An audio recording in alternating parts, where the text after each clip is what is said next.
Bonjour. Alors, toujours dans ma boîte à outils, là, je vais vous parler de l'item 2. Il y en a 10, hein?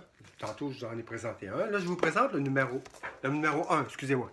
C'est quoi le numéro 1? Priorité journalière. C'est quoi ça, la priorité journalière? Ben, je vous explique.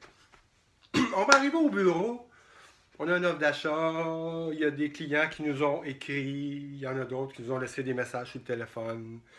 On va envoyer des courriels. À un moment donné, on a un rendez-vous à planifier. À un moment donné, il y a un client qui nous a appelé parce qu'il y a une affaire qui ne marche pas chez eux. Puis, à un moment donné, là, on vient tout mêler. On ne sait plus où donner la tête parce que ça déborde. Puis là, ce qui se passe, c'est que on met les priorités au mauvais endroit.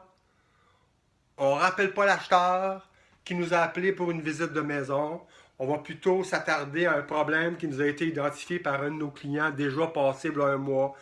Et là, c'est là où on déroge à ce qu'on devrait faire. Il faut s'établir ce qu'on appelle des priorités journalières. Quand moi, là, j'arrive au bureau le matin, toujours fidèle à ma structure de temps.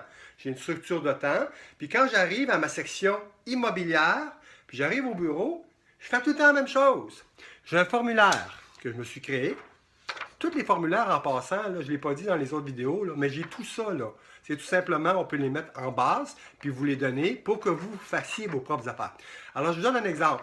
Regardez, ça ici, pour moi, là, ça s'appelle formulaire de priorité journalière. Vous voyez tout ce que je fais. Quand j'arrive à 11 h au bureau, là, la première affaire que je fais, je vide mon in. Après ça, je vais vérifier les matchs que j'ai créés pour des clients. Ensuite de ça, je vais vider là, tous mes messages textes. Après ça, je vais tout vider mes messages vocaux. Je vais aller classer tous mes courriels. Après ça, je vais traiter toutes mes promesses d'achat qui sont en cours. Et ainsi de suite. Mais vous remarquez que c'est tout en priorité de ce qui est important. Tout ce qui est moins important, ben, ils vont comme la fin. Puis à un moment donné, quand vous faites ça à chaque jour, là, ben, vous vous apercevez que vous passez à travers vos affaires super vite. Quand vous avez un projet qui est géré, puis que là, vos conditions d'un offre d'achat sont en train de se réaliser, ben là, quand même, vous la regardez le lendemain, l'inspection, elle se fait jeudi. Là, vous allez descendre, puis là, vous allez arriver à de la prospection, qu'on va voir de toute façon. On va voir comment on les approche, la prospection et tout ça.